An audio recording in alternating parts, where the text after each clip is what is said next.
श्री कृष्ण दौड़े चले आए। एक भक्तिमय कथा। भारतीय भक्ति परंपरा में भगवान श्री कृष्ण केवल गोकुल वृंदावन की लीलाओं तक सीमित नहीं हैं। वे भक्तों की पुकार पर हर युग हर समय उपस्थित होते हैं। उनका हृदय भक्तों के प्रेम से बंधा हुआ है। यही कारण है कि उन्हें भक्तवत्सल कहा जाता है। ऐसी ही एक करुणामयी हृदय स्पर्श करने वाली कथा है, श्री कृष्ण दौड़े चले आए। ये कथा केवल चमत्कार नहीं बल्कि भक्ति, विश्वास और समर्पण का प्रतीक है। कथा का आरंभ बहुत समय पहले एक छोटे से गांव में विदुरदत्त नामक एक सच्चे कृष्ण भक्त रहते थे। वे साधारण किसान थे, न तो अधिक धन था न कोई प्रतिष्ठा, लेकिन उनके पास था तो केवल श्री कृष्ण के प्रति अटूट प्रेम और भक्ति। हर दिन प्रातःकाल उठकर स्नान करने के बाद वे तुलसी दल चढ़ाकर कृष्ण का स्मरण करते। उनके घर में एक छोटी सी मिट्टी की मूर्ति थी, श्री कृष्ण की बालरूप प्रतिमा। विदुरदत्त प्रतिमा को पुत्रवत मानते। गांव के लोग अक्सर उनका उपहास करते, क्या मिलेगा इस मूर्ति से, भजन करने से पेट भरता है क्या। लेकिन विदुरदत्त के लिए कृष्ण ही सब कुछ थे। वे कहते, जिसे मैं पुकारूंगा वही दौड़ा चला आएगा, मेरा श्याम मेरे अपने हैं।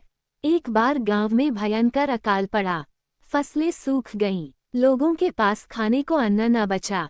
विदुरदत्त भी भूख से व्याकुल होने लगे। उनकी पत्नी और बच्चे कई दिनों से आधा पेट खाकर गुजारा कर रहे थे। पत्नी ने एक दिन कहा, प्रभु की भक्ति अपनी जगह है, लेकिन घर के छोटे छोटे बच्चे भूख से रो रहे हैं। आखिर कब तक हम यूं ही जिएंगे। कभी कभी लगता है काश कोई सहारा मिल जाए। विदुरदत्त शांत स्वर में बोले, भरोसा रखो, मेरा श्याम मेरे घर आएगा। वो कभी अपने भक्त को निराश नहीं करता। एक रात विदुरदत्त मंदिर में बैठकर गा रहे थे, हे नंदलाल, हे गोपाल, हे मुरारी, तेरे बिना जीवन सूना है, तेरे बिना रोटी का स्वाद नहीं, तेरे बिना जीवन का कोई अर्थ नहीं। उनकी आंखों से आंसू बह रहे थे। भूख, गरीबी, समाज की हंसी, सब सहन कर रहे थे, लेकिन कृष्ण से दूरी असह्य हो रही थी। उन्होंने रोते रोते कहा, श्याम, अगर तू सचमुच मेरा है तो आज ही आ जा।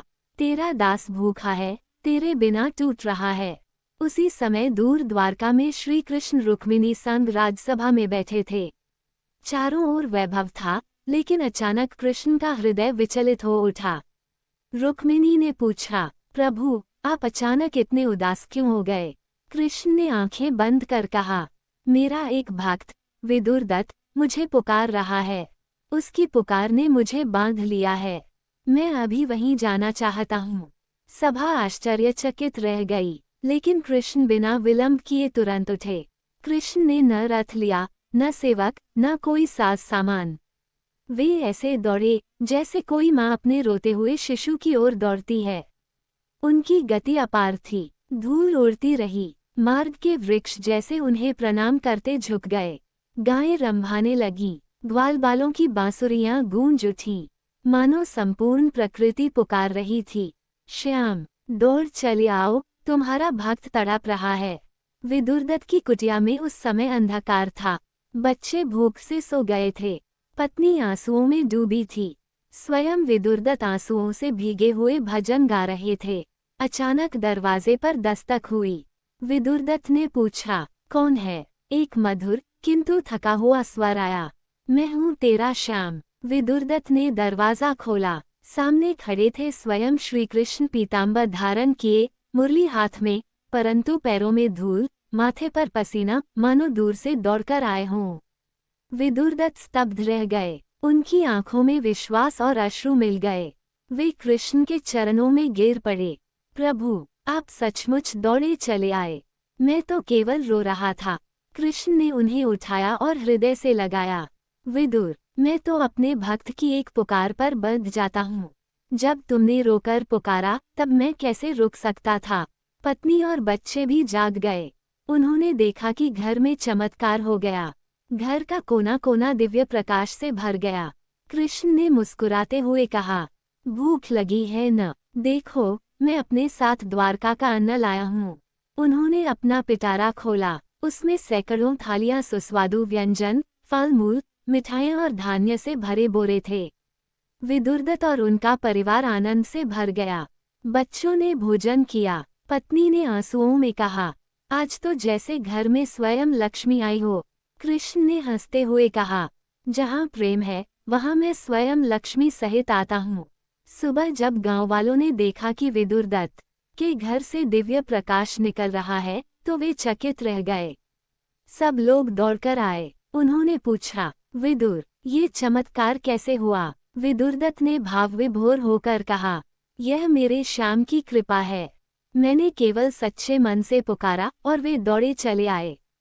गांव वाले पहले हंसते थे, लेकिन अब उनके हृदय पिघल गए। सभी ने श्री कृष्ण की भक्ति का संकल्प लिया। कृष्ण ने सबको संबोधित करते हुए कहा, भक्ति का मार्ग धन, जाति या बल नहीं पूछता। मैं केवल प्रेम चाहता हूँ। जिसने मुझे सच्चे हृदय से पुकारा उसके लिए मैं दौड़ता चला आता हूँ।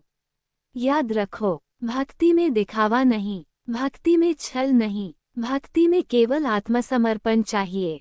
गांव वाले आंसुओं से अभिभूत हो गए। कृष्ण ने विदुरदत्त को आशीर्वाद दिया और कहा, अब कभी चिंता मत करना। जब जब तुम पुकारोगे मैं दौड़ा चला आऊंगा। इतना कहकर वे पुनः अपने लोक लौट गए। लेकिन विदुरदत्त और गांव वालों का जीवन सदा के लिए बदल गया। ये कथा हमें सिखाती है कि भक्ति केवल विश्वास का दूसरा नाम है। जब मनुष्य पूरे समर्पण और सच्चाई से भगवान को पुकारता है तो भगवान स्वयं दौड़े चले आते हैं।